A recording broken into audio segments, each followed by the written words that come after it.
Okay. Good morning, good afternoon, wherever you are. This is Nanette Kennedy with Humanities Team and Evolution Revolution. And this is Conversations with God book discussion group. We are currently on book 3, and Neale Donald Walsch is the author. And we're going to start with Linda reading an article because we discussed last time about unconditional love and how does one do that. So Linda, if you would like to start, that would be great. And everybody else, I think everybody is already on mute. So, all right. Except for Chris. Oh, should I want me to do that, Nanette, or do you want to do it? Okay, so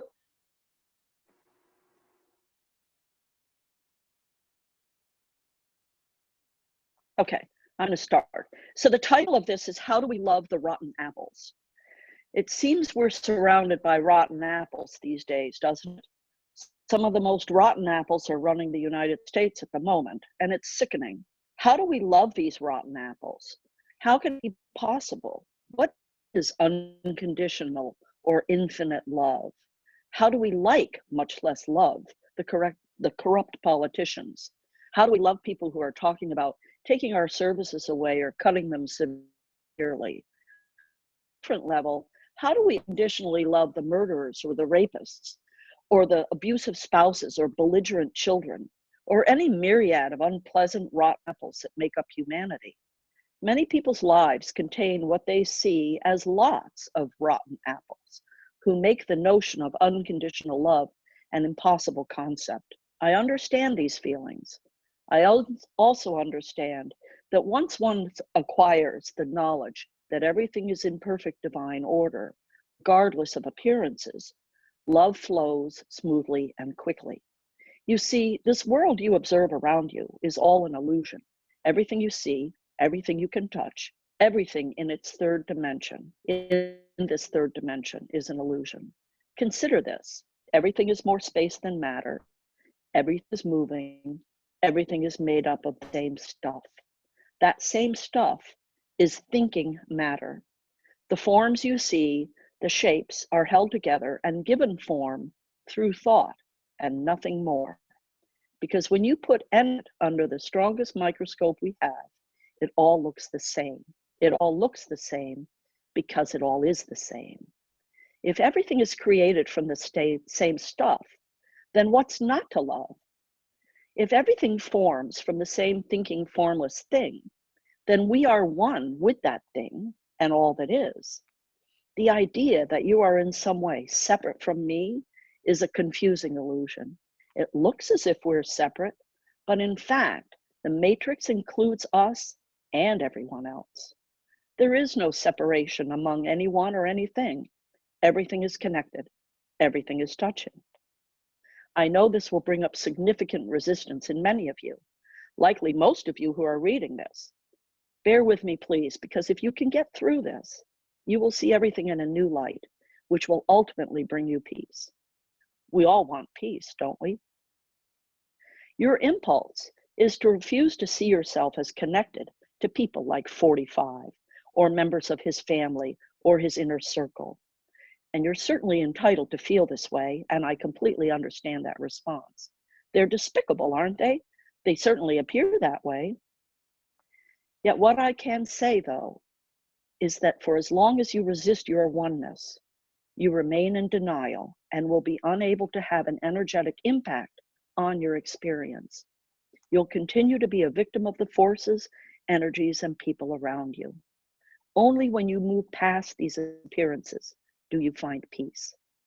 To love the rotten apples, you must first love yourself. To actually love yourself means you will embody the wonder of your being. You'll realize that you are a divine creation and that the talent and force of nature empower you. We all come from the one great mind from which all things come into being. When we fall into the trap of seeing ourselves as separate, we further descend into the trap of thinking of ourselves as in some way special or better than others. When we do this, we further divide us. So then when we need to negotiate or get along with others, it becomes a complicated and challenging task. We are surrounded in the world, and especially in America, with people who believe themselves to be separate, superior in some way, or more deserving of the riches of life than others. There is in America this family who has somehow, with the help of the foreign government and power, managed to hijack our nation. By any rational observation, these people are scoundrels and traitors. They're treasonous oligarchs running a kleptocracy. And here I am suggesting we should love them all.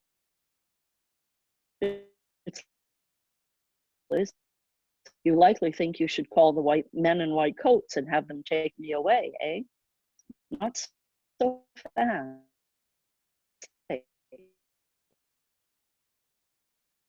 Also, third dimensional You're reality, and breaking up. instead move your focus to the matrix. Is it better now? We'll try it and we'll find out. Okay. When you shift your focus away from third dimensional reality and instead move your focus to the grid or the matrix that connects us all, what you will see is a different picture. Instead of the battle that we think we see between good and evil, what we discover is happening is a mysterious co-creation of energies being played out. Once you tune into your part and hand in the co-creation, you find a whole new world exists. So we love the rotten apples by realizing that there are no rotten apples. Instead, what we have are people who are sound asleep of the whole of life. They are caught up in the separation of the third dimension, and they think that money and power brings it all to the be all and end all. They believe that their power resides in the manipulation of this third dimension. They could not be more mistaken. If the energy of love is the power of creation, then anything that's not loving is nothing more than a lack of love. Without love, creation cannot occur. So these folks turn to competition and egoic ventures so that they may feel their power instead of using the innate power within them to create their lives. Or in the case of rapists or murderers, they see themselves as separate and superior from their victims, and they act their feelings with no regard to who they harm. They are completely oblivious to their connection to everything or to their divinity. Asking you to love these people is a tall order, so let's not start with that. As said earlier, the tall order really starts with yourself, and self-love will likely take some time to master. But in the meantime, as a way to cope, may I suggest we use the tool of compassion. Compassion is a sense of sympathetic consciousness of another's distress, combined with a desire to alleviate their suffering. You're probably thinking, well, they're not distressed, they're just rotten people. While they do appear rotten, why is that? It's because they don't realize that they are one with everything. They don't see their divinity. They don't see their connection to the all that is. They don't know, but you do. Now, doesn't that pull at your heartstrings? We aren't enemies. We're brothers and sisters. We come from one great parent, the one love, the love of the universe, the love of source. So the next time you feel yourself feeling unloving towards anyone, take a moment to give yourself compassion for forgetting your connection to them. And then silently give them compassion for not knowing the same. It's a place to start. Pay attention to how you feel as you practice this new approach. Share your experiences here so we can compare notes and learn from each other. Loving the rotten apples may seem like an unclimbable mountain, but remember, the journey of 1,000 miles begins with a single step. Don't forget to insist on love first from yourself, then ask others to join you. Thanks for reading. And then there's a companion piece you can read at eatpraylove.org, which is more politically bent. And that's the end. Thank you. Thank you, Linda. I It didn't was even, beautiful, Linda. yeah, and when I went over to try to read it while you were reading it, I was like, oh, Linda wrote this. Very nice job. Oh, thank you. You're welcome. So it's on your Facebook page? It is. It's there also, yes. And the name of the Facebook page is? Oh, I've got it posted right on me. If you just go right to me and look, Okay. the last couple of posts I put up there. Thank you. You're welcome. Yep, it's a very thought-provoking, and obviously you were inspired by last week's discussion to get it down on some paper. Right. And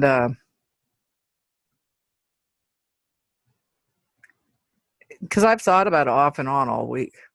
You know, it's like, and I don't, and I'm sorry. It's like I get up this morning and the first thing my brother tells me, this is like at 6 a.m. And he says, so the president is going to pardon himself and his sons. And I said, I have to drink my coffee. I cannot hear this right now. I need to start my day in a different way. And I do. I'm one of those people that I don't, especially weird news. I just didn't want to hear it. And I have, since been up for 6 hours more now. But you know what? I don't even have the energy to go follow that story. It's enough was to hear it. But then I thought about how instead of being in complete disgust, I have to remind myself that that person probably doesn't love himself too much. And I just need to stay in the even keel as best I can with all the craziness that is happening all over the world. Because I don't want to drown in the mire. But anyway, anybody else want to say something? Yeah, I do. Go ahead. Now, Nanette, we've got to move your Kundalini up. So I've been sitting on this with great difficulty because I was dying to share it with you. On Friday, I was at the bank, and there was a lineup that was hard to believe. And in Canada, the banks make phenomenal profits.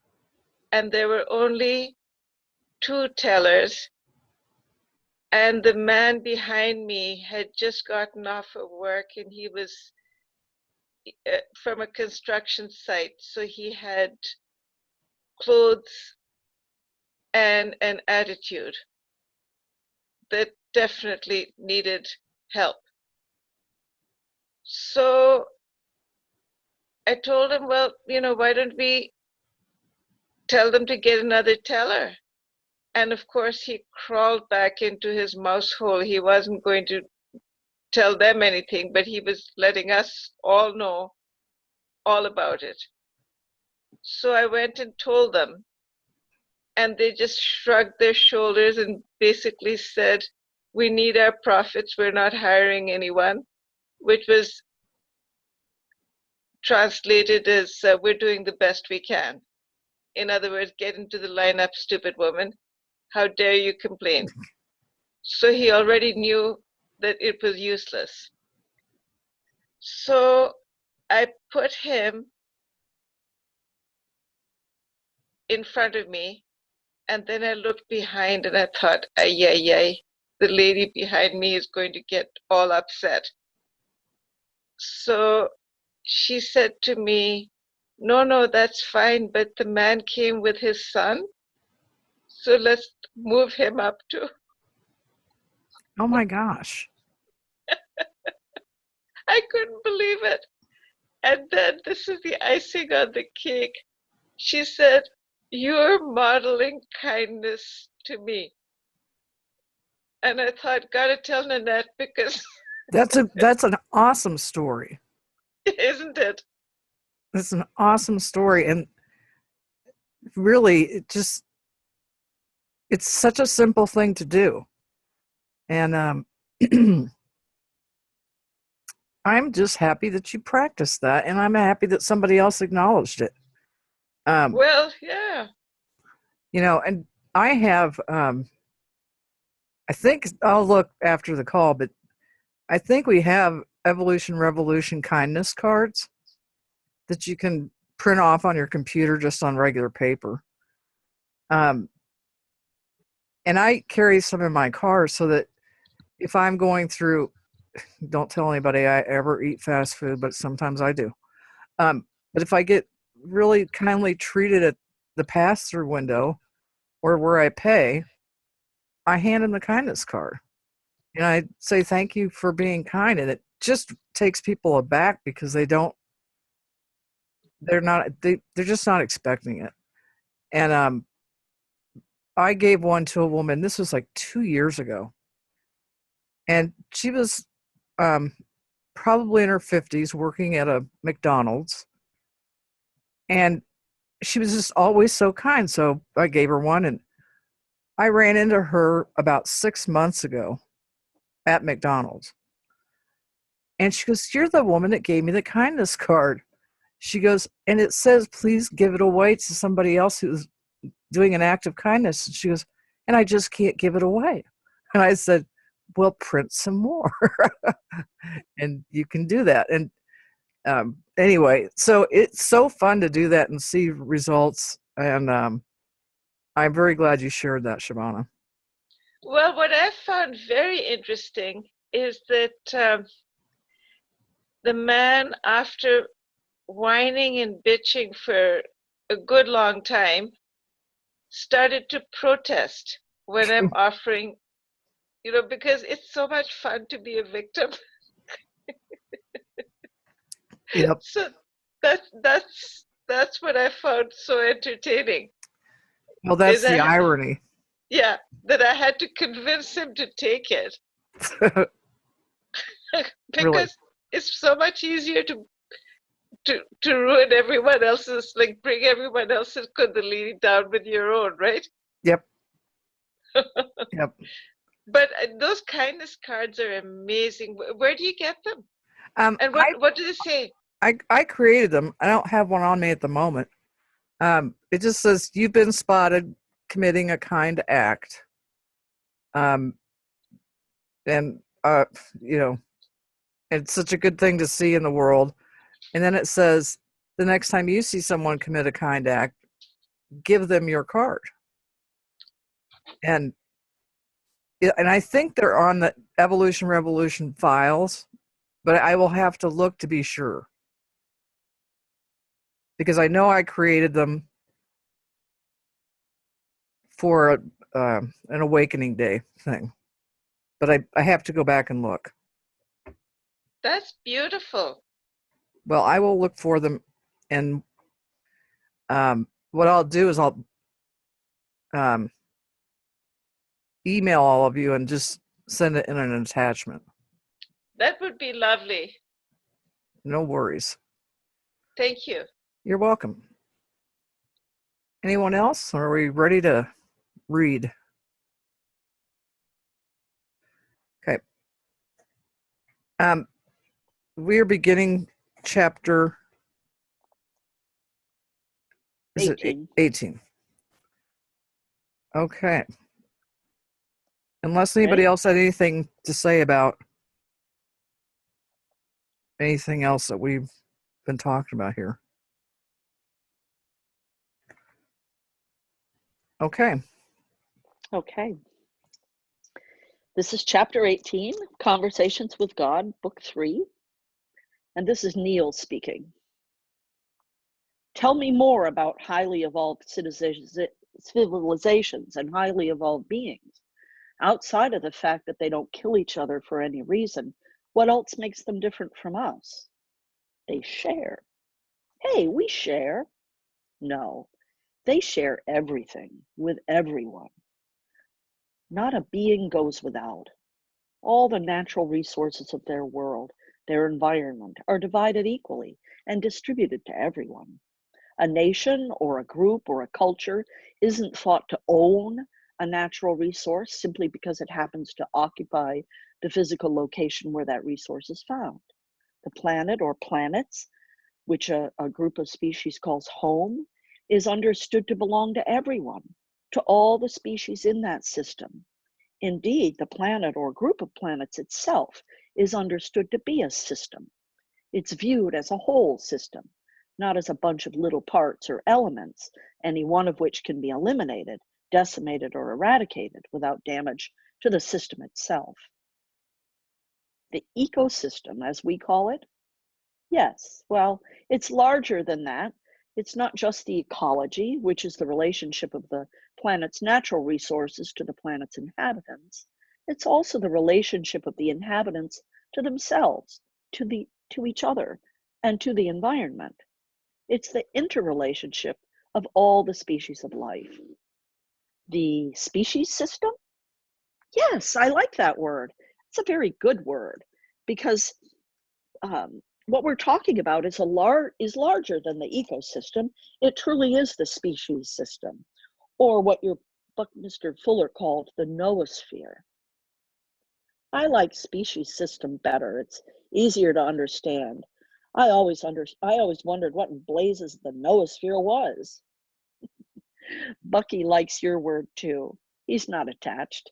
He always liked whatever made things simpler or easier. You're talking to Buckminster Fuller now?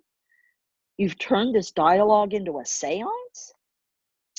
Well, let's just say I have reason to know that the essence which identified itself as Buckminster Fuller is delighted with your new word. Wow, that's great. I mean, that's so cool, just to be able to know that. It is cool, I agree. So, in highly evolved cultures, it's the species system that matters. Yes, but it isn't that individual beings don't matter, quite to the contrary. The fact that individual beings do matter is reflected in the fact that effect on the species system is uppermost when considering any decision. It's understood that the species system supports all life and every being at the optimum level. Doing nothing that would harm the species system is therefore a statement that each individual being is important. Not only the individual beings with status or influence or money, not only the individual beings with power or size or presumption of greater self-awareness, all beings and all species in the system. Well, how can that work? How can that be possible? On our planet, the wants and needs of some species have to be subordinated to the wants and needs of others, or we couldn't experience life as we know it. Well, you are moving dangerously close to the time when you will not be able to experience life as you know it, precisely because you have insisted on subordinating the needs of most species to the desires of only one, the human species. Yes, not even all members of that species, but only a few, not even the largest number, which might have some logic to it, but by far the smallest, the richest and the most powerful. You've called it. Here we go, another tirade against the rich and the accomplished.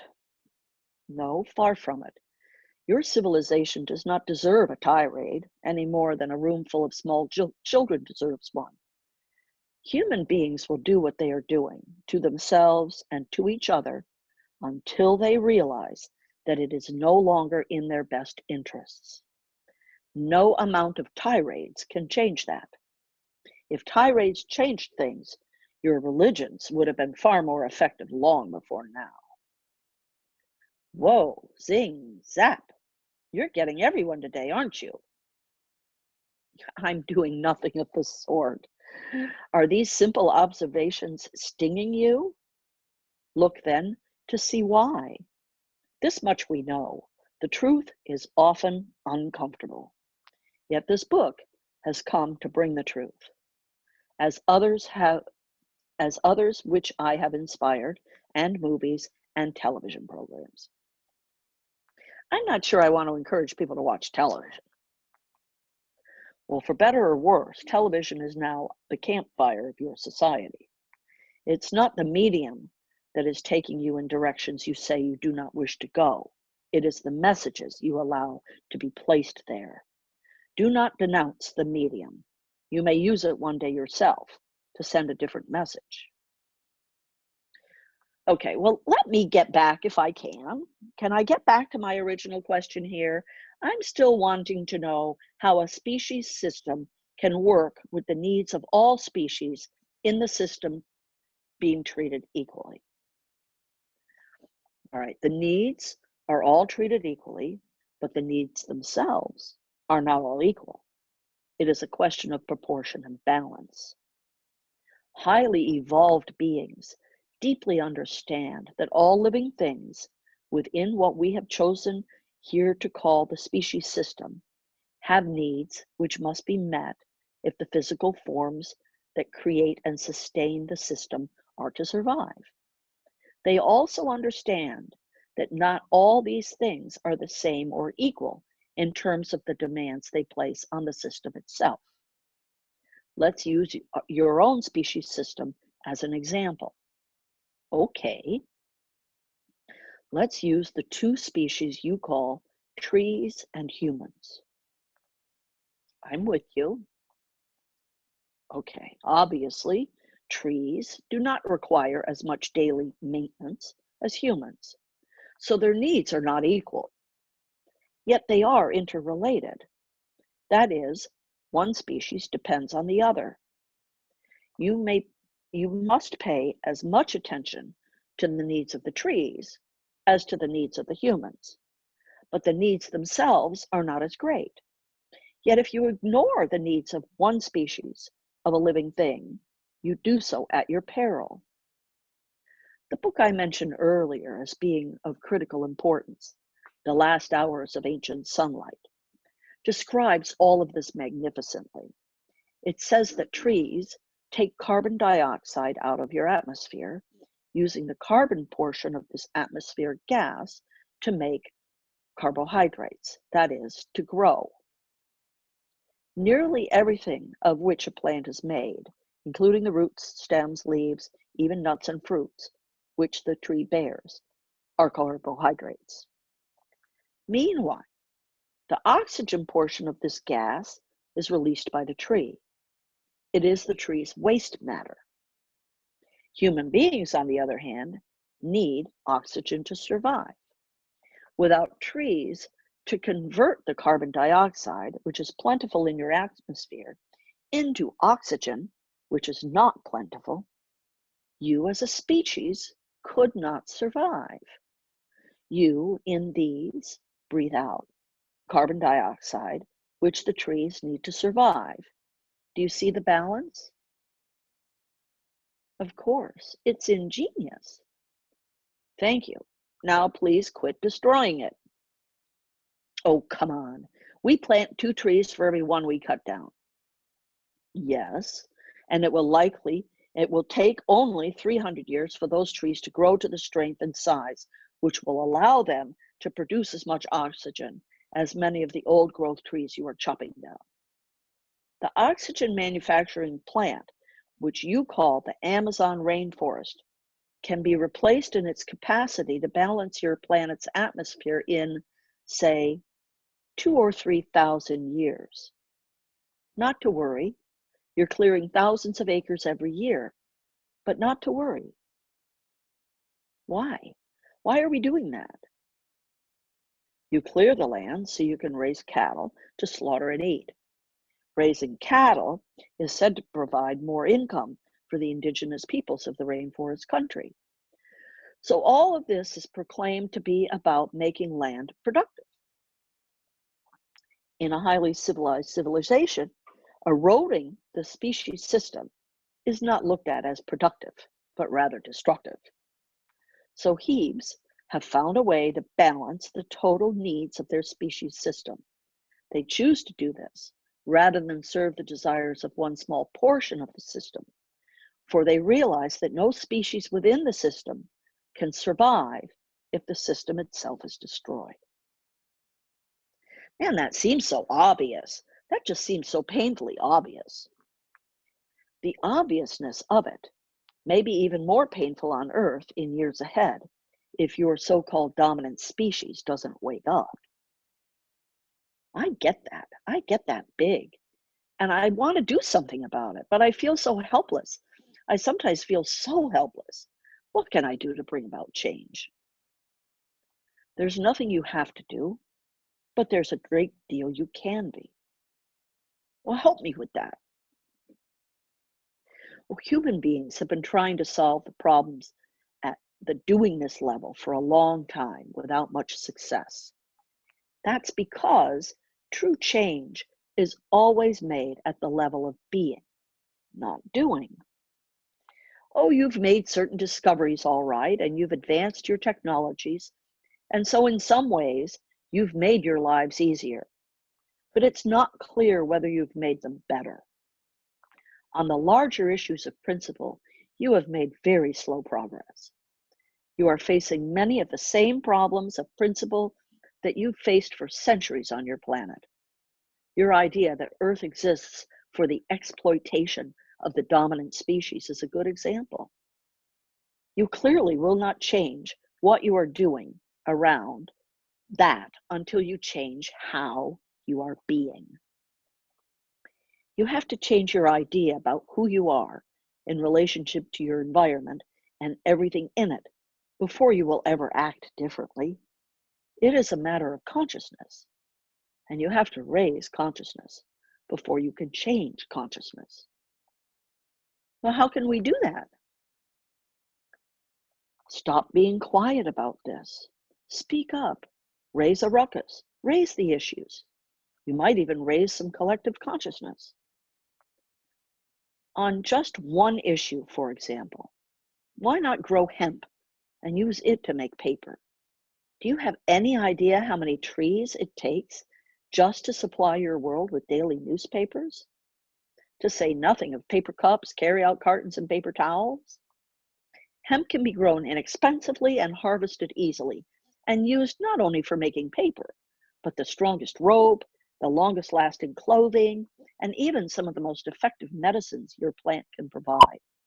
In fact, cannabis can be planted so inexpensively and harvested so easily and has so many wonderful uses that there is a huge lobby working against it. Too many would lose too much to allow the world to turn to this simple plant, which can be grown almost anywhere.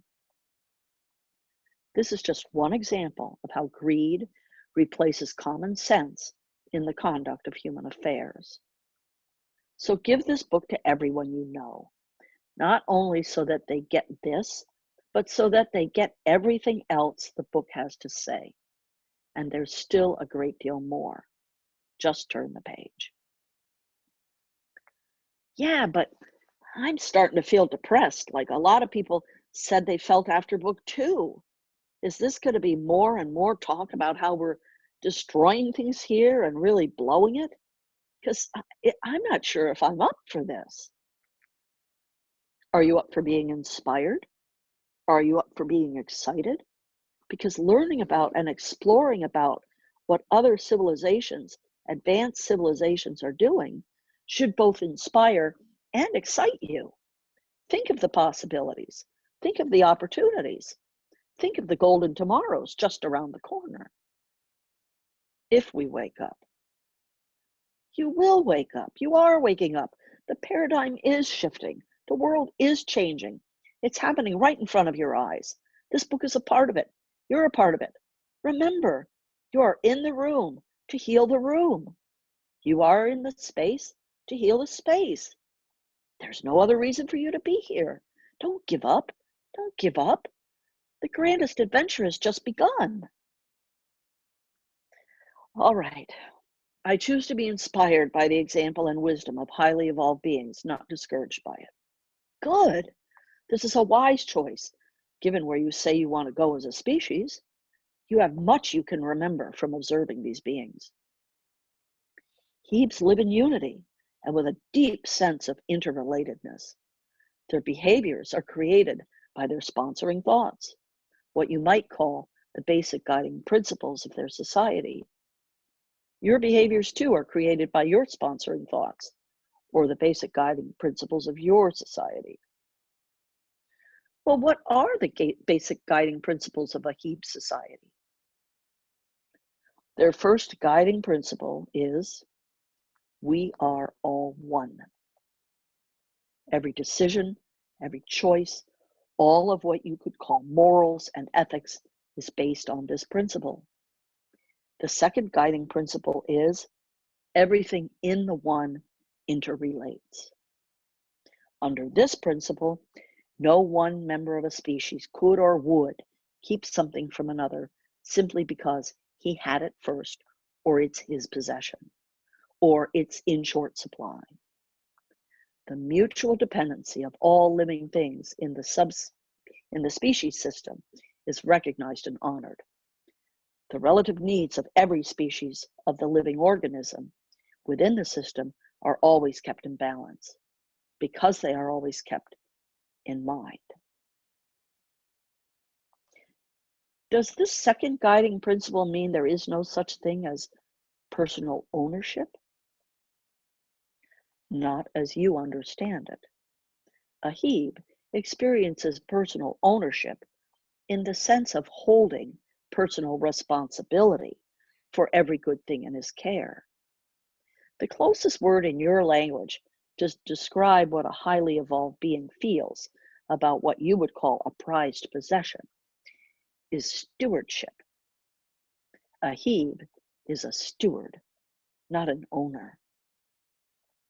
The word own and your concept behind it are not part of the culture of Hebes. There is no such thing as a possession in the sense of something being a personal belonging. Hebes do not possess. Hebes caress. That is, they hold, embrace, love, and care for beings and things, but they do not own them. Hebes possess. Humans possess. Hebes caress. In your language, this is how the difference would be described. Earlier in your history, humans felt that they had the right to personally possess everything they laid their hands on.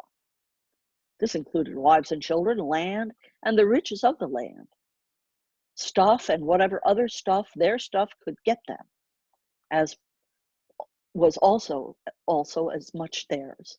Much of this belief is still held as truth today in human society. Humans became obsessed with this concept of ownership. Hebes who watched this from a distance called this your possession obsession.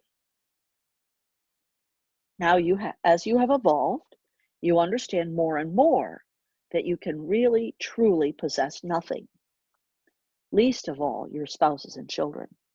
Many of you, though, still cling to the notion that you can possess land and everything on it, under it, over it. Yes, you even talk about air rights. The Hebes of the universe, by contrast, deeply understand that the physical planet beneath their feet is not something that can be possessed by any single one of them. Although an individual Hebe may be granted through the mechanisms of his or own society a parcel of land for which to care, if she is a good steward of the land, she may be asked to pass stewardship on to her offspring, and they to theirs.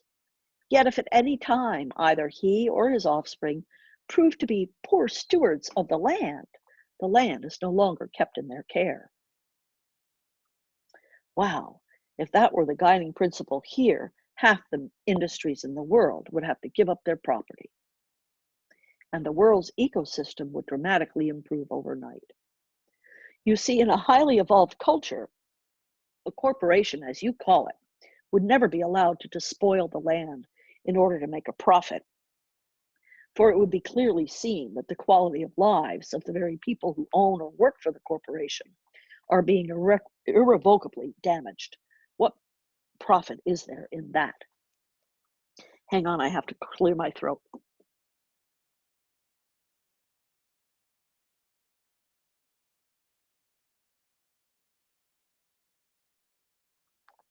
Well, the damage might not be felt for many years, whereas the benefits are realized right here, right now. So that would be called short-term profits, long-term loss. But who cares about long-term loss if you're not going to be here to experience it? Well, highly evolved beings do, but then they live a lot longer. How much longer? Many times longer. In some Hebe societies, beings live forever, or as long as they choose to remain in corporal form. So in Hebe societies, individuals are usually around to experience the long-term consequences of their actions. Well, how do they manage to stay alive so long? Of course, they are never not alive any more than you are, but I know what you mean. You mean with the body. Yes, yes. How do they manage to stay with their bodies for so long? Why is that possible? Well, first, because they don't pollute their air, their water, and their land. They don't put chemicals into the ground, for instance, which are then taken up by the plants and the animals and brought into the body upon consumption of those plants and animals. A Hebe, in fact, would never consume an animal, much less fill the ground and the plants with animal with which the animal eats with chemicals, and then fill the animal itself with chemicals and then consume it. A Hebe would correctly assess such a practice to be suicidal. So Hebes do not pollute their environment, their atmosphere, and their corporal bodies as humans do. Your bodies are magnificent creations made to last infinitely longer than you allow them to. They also exhibit different psychological behaviors that equally prolong life, such as, well, a Hebe never worries and wouldn't even understand the concept of worry or stress. Neither would a Hebe hate or feel rage or jealousy or panic. Therefore, the Hebe does not produce biochemical reactions within her own body that eat away at it and destroy it. A Hebe would call this eating itself, and a Hebe would no sooner consume itself than it would consume another corporal being. Well, how does a Hebe manage this? Are humans capable of such control over emotions? Well, first, a Hebe understands that all things are perfect, that there is a process in the universe that is working itself out, and that all they have to do is not interfere with it. So a Hebe never worries because a Hebe understands the process. And to answer your second question, yes, human beings have this control, although some don't believe they have it and others simply don't choose to exercise it. The few who do make an effort live a great deal longer, assuming chemicals and atmospheric poisons haven't killed them, and also assuming they haven't voluntarily poisoned themselves in other ways. Wait a minute. We voluntarily poison ourselves? Some of you do, yes. How? As I said, you eat poisons, some of you drink poisons, some of you even smoke poisons. A highly evolved being finds such behaviors incomprehensible. He can't imagine why you would deliberately take into your bodies substances that you know can't be doing you any good. Well, we find eating, drinking, and smoking certain things enjoyable. A Hebe finds life in the body enjoyable and can't imagine doing anything she knows ahead of time could limit or terminate that or make it painful. Well, some of us don't believe that eating meat plentifully, drinking alcohol, or smoking plants will limit or terminate our lives or make them painful. Well, then your observational skills are very dull. They need sharpening. The Hebe would suggest that you simply look around you. Yes, well, what else can you tell me about life is like in the highly evolved societies of the universe? There is no shame, nor any such thing as guilt. Well, how about a being proves to be a bad steward of the land? You just said they take the land away from him. Doesn't that mean he's been judged and found guilty? No, it means he's been observed and found unable. In highly evolved cultures, beings would never be asked to do something they've demonstrated an inability to do. What if they still wanted to do it? They would not want to do it. Why not? Well, their own demonstrated inability would eliminate their desire. This is a natural outborn of their understanding of their inability to do a particular thing could potentially damage another. This they would never do, for to damage the other is to damage the self, and they know this. So is it still self-preservation that drives the experience, just like on Earth? Certainly. The only thing that's different is their definition of self. A human defines self very narrowly. You speak of yourself, your family, your community. A Hebe defines self quite differently. She speaks of the self, the family, the community, as if there were only one. There is only one. That's the whole point. I understand. And so, in a highly evolved culture, a being would never, for instance, insist on raising offspring if that being consistently demonstrated to itself its own inability to do so. This is why in highly evolved cultures, children don't raise children. Offspring are given to the elders to raise. This doesn't mean that the new offspring are torn from these who gave them life, taken from their arms and given to virtual strangers to raise. It's nothing like that. In these cultures, elders live closely with the young ones. They're not shuffled off to live by themselves. They're not ignored and left to work out their own final destinies. They're honored, revered, and held close as a part of a loving, caring, vibrant community. When a new offspring arrives, the elders are right there, deep within the heart of that community and that family, and their raising of the offspring is organically correct, as it feels in your society to have the parents do this. The difference is, though they always know their parents, who their parents are, the closest term in their language would be life givers. These offspring are not asked to learn about the basics of life from beings who are still learning about the basics of life themselves. In Hebe societies, the elders organize and supervise the learning process, as well as housing, feeding, and caring for the children. Offspring are raised in an environment of wisdom and love, great patience, and deep understanding. The young ones who gave them life are usually off somewhere, meeting the challenges and experiencing the joys of their own young lives. They may spend as much time with their offspring as they choose. They may even live in the dwelling of the elders with their children, to be right there with them in a home environment and to be experienced by them as part of it. It is all very unified, integrated experience, but it is the elders who do the raising, who take the responsibility.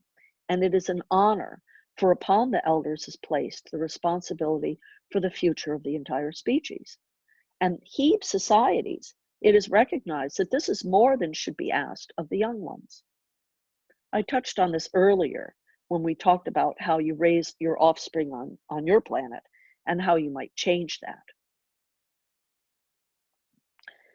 Yes, and I thank you for further explaining this and how it could work. So getting back to a Hebe does not feel guilt or shame no matter what he does? No, because guilt and shame is something which is imposed on a being from outside itself.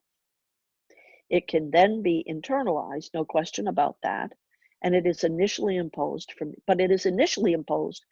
the outside, always.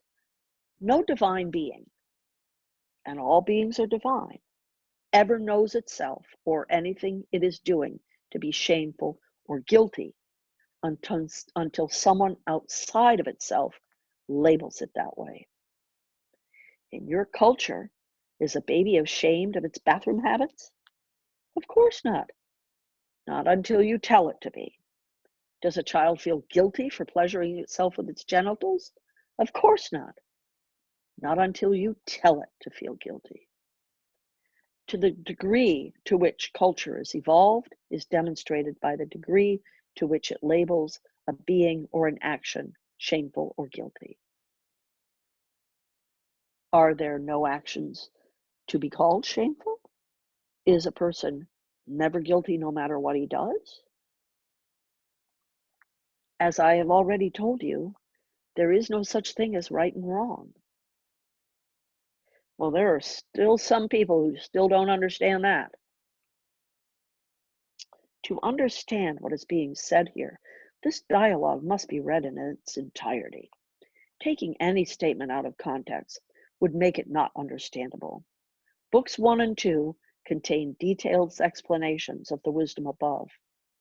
You are asking me here to describe the highly evolved cultures of the universe.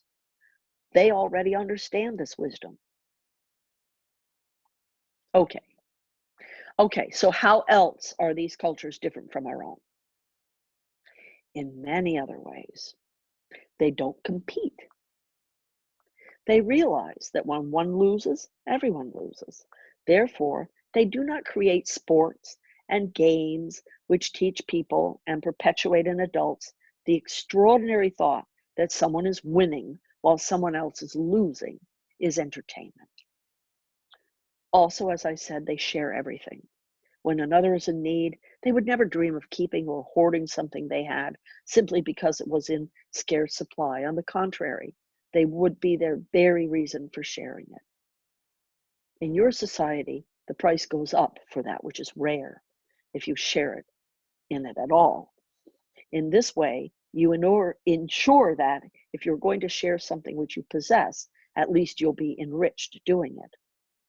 But highly evolved beings are also enriched by sharing rare things. The only thing that is different between Hebes and humans is how Hebes define being enriched. A Hebe feels enriched by sharing everything freely without needing to profit. Indeed, this feeling is the profit. There are several guiding principles of your culture which produce your behaviors.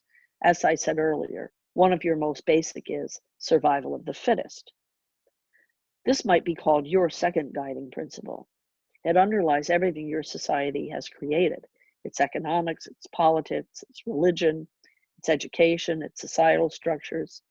Yet, to a highly evolved being, the principle itself is an oxymoron. It is self-contradicting. Since the first guiding principle of a Hebe is we are all one, the one is not fit until the all is fit. Survival of the fittest is therefore impossible, or the only thing that is possible, therefore a contradiction, since the fittest is not fit until it is. Are you following this? Yes, we call it communism.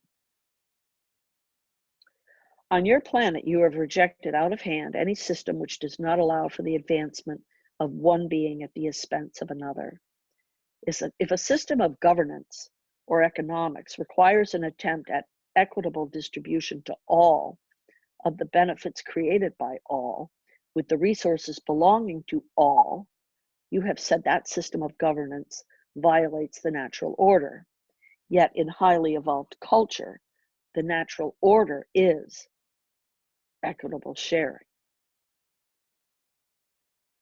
Even if a person or a group has done nothing to deserve it, even if there's been no contribution to the common good, even if they are evil, the common good is life. If you are alive, you are contributing to the common good. It is very difficult for a spirit to be in physical form.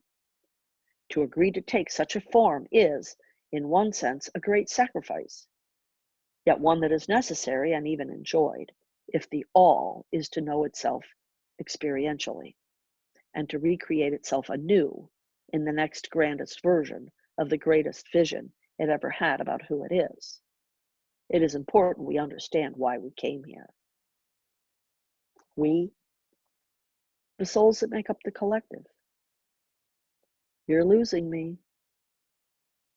As I've already explained, there's only one soul, one being, one essence. Some of you call this God. The single essence individuates itself as everything in the universe. In other words, all that is. This includes all the sentient beings, or what you have chosen to call souls. So God is every soul that is, every soul that is now, ever was, and ever will be. So God is a collective. That's the word I chose because it comes closest in your language to describing how things are. Not a single awesome being, but a collective. It doesn't have to be one or the other. Think outside the box. God is both a single awesome being, which is a collective of individualized parts. Good, very good. And why did the collective come to Earth? To express itself in physicality, to know itself in its own experience, to be God, as I've already explained to you in detail in book 1. You created us to be you? We did indeed. That is exactly why you were created. And all humans are created by a collective? Your own Bible said, "Let us create man in our image after our likeness," before the translation was changed. Life is a process through which God creates itself and then experiences the creation. This process of creation is ongoing and eternal. It is happening all the time. Relativity and physicality are the tools with which God works. Pure energy, what you call spirit, is what God is. This essence is truly the Holy Spirit. By a process through which energy becomes matter, spirit is embodied in physicality. This is done by the energy literally slowing itself down, changing its oscillation, or what you would call vibration. That which is all does this in parts. That is, parts of the whole do this. These individuations of spirit are what you have chosen to call souls. Nanette, it's 11 o'clock. I just noticed that myself. I didn't know because there's only one page left. Do you have time to stay, or should we finish? Yeah, I can keep going. You want me to keep going? Yeah, let's, because there's only 2 pages left. Beautiful. I didn't Thank you. scroll ahead to see. Okay. Okay. In truth, there is only one soul, reshaping and reforming itself. This might be called the Reformation. You are all God's information. God's information. That is your contribution, and it is sufficient unto itself. To put this simply, by taking physical form, you have already done enough. I want, need nothing more. You have contributed to the common good. You have made it possible for that which is common, the one common element, to experience that which is good. Even you have written that God created the heavens and the earth, and the animals who walk upon the land, and the birds of the air, and the fishes of the sea, and it is very good. Good does not, cannot exist experientially without its opposite. Therefore have you also created evil, which in the backward motion or opposite direction of good. It is the opposite of life, and so you have created what you call death. Yet death does not exist in ultimate reality, but it is merely a concoction, an invention, an imagined experience through which life becomes more valued by you. Thus, evil is live, spelled backwards. So clever you are with the language. You fold it into secret wisdoms that you don't even know are there. Now, when you understand this entire cosmology, you comprehend the great truth. You could then never demand of another being that it give you something in return for your sharing the resources and necessities of physical life. Well, as beautiful as that is, there are still some people who would call that communism. If they wish to do so, then so be it. Yet I tell you this, until your community of beings knows about being in community, you will never experience Holy Communion and cannot know who I am. The highly evolved cultures of the universe understand deeply all that I have explained here. In those cultures, it would not be possible to fail to share, nor would it be possible to think of charging increasingly exorbitant prices the more rare a necessity became. Only extremely primitive societies would do this. Only very primitive beings would see scarcity of that which is commonly needed as an opportunity for greater profits. Supply and demand do not drive the Hebe system. This is a part of a system that humans claim contributes to their quality of life and to the common good. Yet, from the vantage point of a highly evolved being, your system violates the common good, for it does not allow that which is good to be experienced in common. Another distinguishing and fascinating feature of highly evolved cultures is that within them, there is no word or sound, nor any way to communicate the meaning of the concept of yours and mine. Personal possessions do not exist in their language, and if one were to speak in earthly tongues, one could only use articles to describe things. Employing the convention, my car becomes the car I am now with. My partner, my children, becomes the partner or the children I am now with. The term now with or in the presence of is as close as your languages can come to describing what you would call ownership or possession. That which you are in presence of becomes the gift. These are the true presence of life. Thus, in the language of highly evolved cultures, one would not even speak in terms of my life, but could only communicate the life I am in the presence of. This is something akin to your speaking of being in the presence of God. When you are in the presence of God, which you are anytime you are in presence with each other, you would never think of keeping from God that which is God's, meaning any part of that which is. You would naturally share and share equally that which is God's with any part of that which is God. This is the spiritual understanding that underlines the entire social, political, and religious structures of all highly evolved cultures. This is the cosmology of all life, and it is merely failure to observe this cosmology, to understand it, and to live with it, which creates all of the discord you experience on Earth. Thank you for hanging around for a couple extra minutes, everybody. Well done on the reading. It was a great chapter. I'm sure we'll have lots to talk about next week. We might have to, maybe on our own, read it again so that we know what we're wanting to discuss again. And I just wanted to remind everybody that we're like 2 or 3 chapters away from finishing this book. So our next book is going to be Conversations with God, Book 4. So if you have want to order your book early, do. And Shavana, did you want to say something? No, I just wanted to see if the video worked. It did. I saw you.